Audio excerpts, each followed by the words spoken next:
Alright, so the three basic design tools I use, we have Canva, we have Spark Post, and we have Photoshop.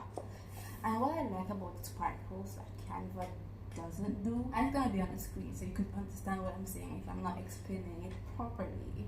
So yeah, you could change the sizing of anything, any design you see, you could change the size of it and make it yours. And he said there's pink black girls, not area code. These black girls need to be in the shows, be on the runways, not just billboards. On top of that, I wanna see when your team. Look at your crown, natural, relax to the Jericho. One time soft and sheen, where black girl magic is sometimes. Good morning, y'all. Welcome back to the channel. Yo, this morning, let's be professional this morning. Today's video, as you read by the title, Sips Fake Tea. I got my book because I have to read. No, not read, but I got my points that I want to talk about. But as you read by the title of this video, I'm gonna be talking about tools we could use as entrepreneurs today. If you have a small business or whatever you have going on in your life, if you're just a social media person, you like to make your posts look good, you know, whatever it is, you can watch this video and learn with me. So I'll be focusing on three major areas today. I'll be focusing on designing, we're going to be speaking about editing pictures, and three, we're going to talk about video editing. So design, pictures, editing the pictures, and video editing. So that's what we're going to be talking about today. So yeah, let's go. Oh, I like how this little net be showing to the little, oh my god, yes, yes. Alright y'all, so the first element that we're going to be talking about this morning is design. And design is super important to our brand because we want persons to have like a good perception of us when they visit our website or our social media pages, because we are not there to tell people, okay, this is what I'm trying to do, this is how I think people should be seeing my brand. No, you're not there. They're going to see it and they're going to form their own perception. So you want to make sure that the design is looking good. You want to make sure, yeah, good with a T. You want to make sure that it's showing your brand colors, but not too much because you don't want to be too extra. So, and you want to make sure it's neat and fine, and you just want to get that public aesthetic going on, you know? Yes. You want them to catch the vibe. Like if you have a tech company, you're gonna want your page to have them the light blues, the dark blues. You know, play around with blues because blue is more like a tech color. If you have a makeup business, you want your page to have like these soft colors, like a soft pink, a little light gray here and there, you know, just to give off that hint of comfort and, you know, beauty.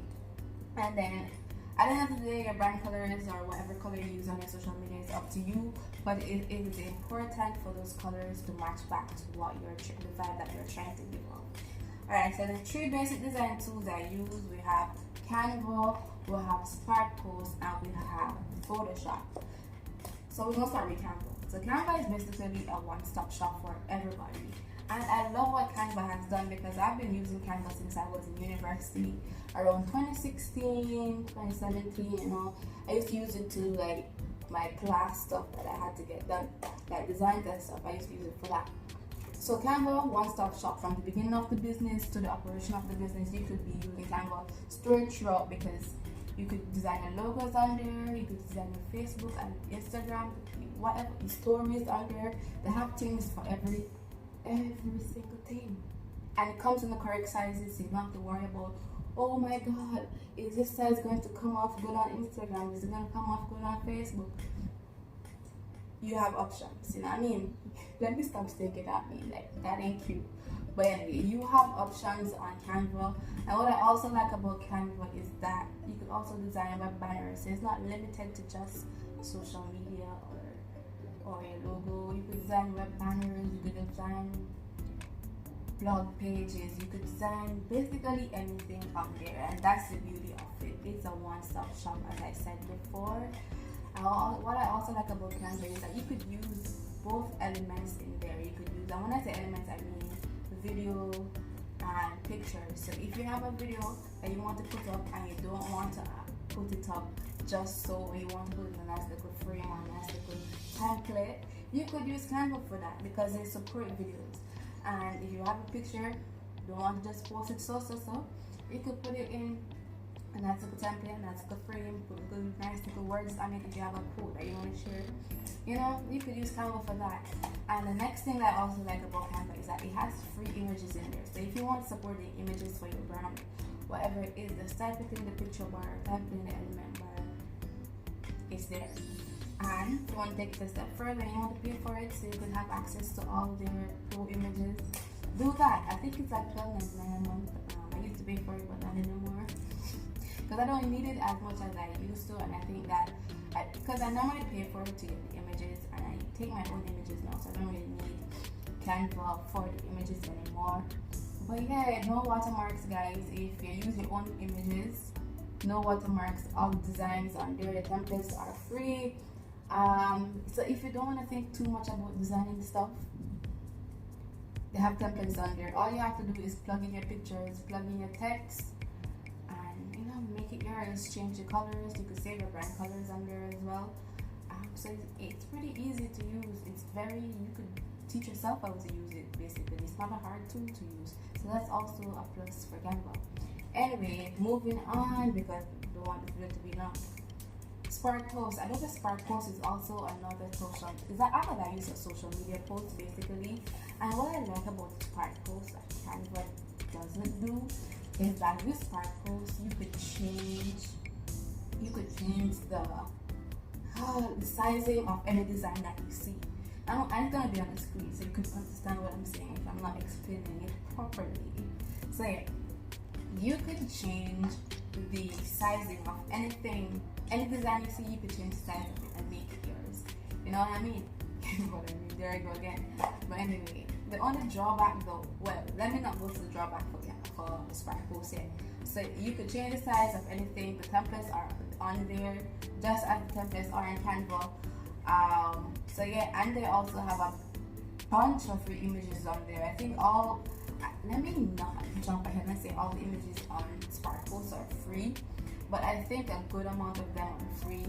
And what I also like about them is that they split up their templates under themes.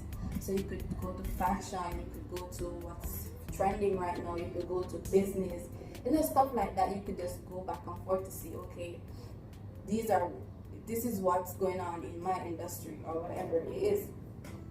But the only drawback I have, well, not only, I have probably two drawbacks, is that a lot of things on Spark Post is going to be paid for. Well, you could move around and not pay for anything on there. I've done it before, and trust me, I'm totally fine. Yeah, so you could use a lot of the nice templates that you're gonna see.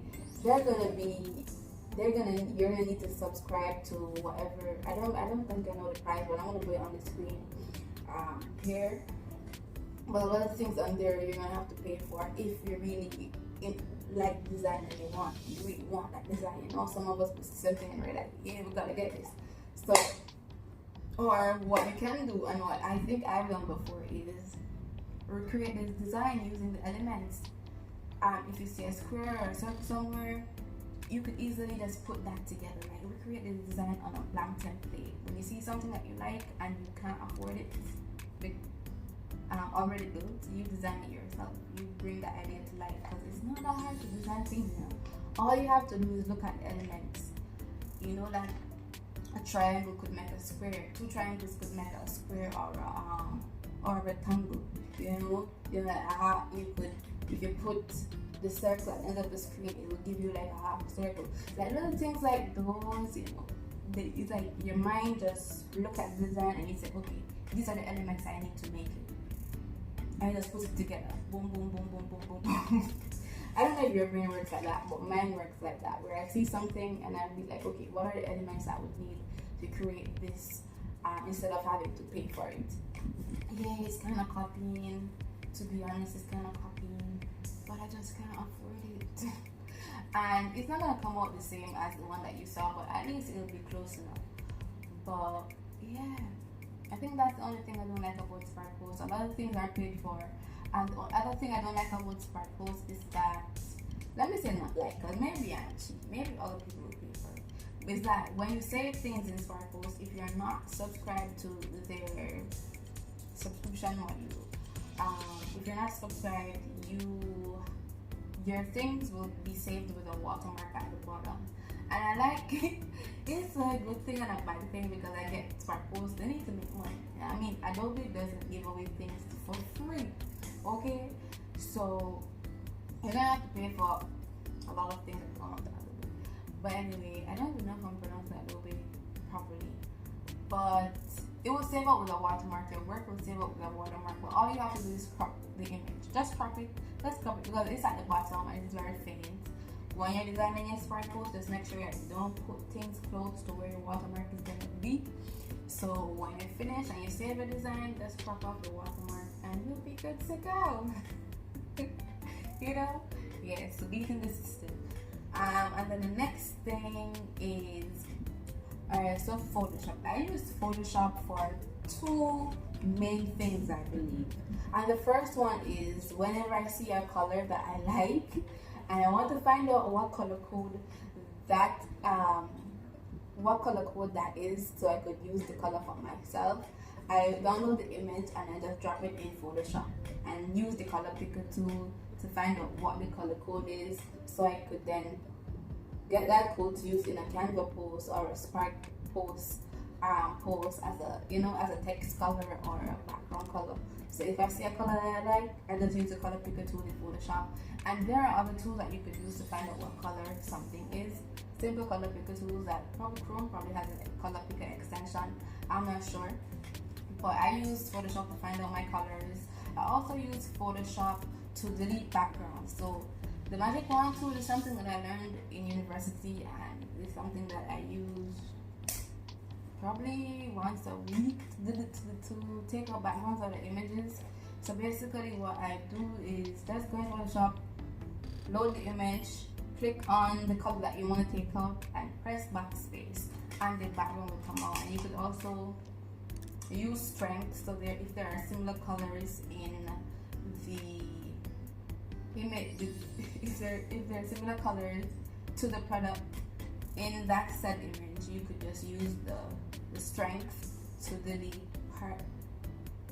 particular areas of the image. Figure what I'm saying, but you'll be seeing it here just in case I'm not making any sense. But yeah, those are two things that I use Photoshop to do basically, and also to resize images if I want to change the width and the length. Photoshop, and things could, when you save all things in Photoshop, it come out good. So if you want good quality designs, design it in Photoshop, and you could manipulate your levels, your quality levels. But anyway, yeah, that's it for design. I think that was super long. I think that could be a video by itself, to be honest. Whoa, how am I gonna do this? Anyway, that's it for design, and then we're gonna move on to editing pictures. Thank you for watching this video. Thank you for tuning in. If you sat down and watched this 30-minute video, thumbs up. But I think I'm gonna cut it into pieces because it was too long, and I feel like the information was very good, so I don't want to bore people with a lot of information all at once. So if you're watching part 1, go to the description to find part 2. If part 2 is not in the description, come back next week for part 2, because I normally post once a week or twice a week if I can. So if I upload this on Sunday, come back on Wednesday for part 2. Yeah, so part 1 is design tools, part 2 is picture editing tools, and part 3 will be video editing tools. And I hope you find this information valuable. If you did, leave a comment down below, leave a like, subscribe, you know what I mean? Yeah. So yeah, I don't even know why I was bending. But anyway, y'all, thank you for watching.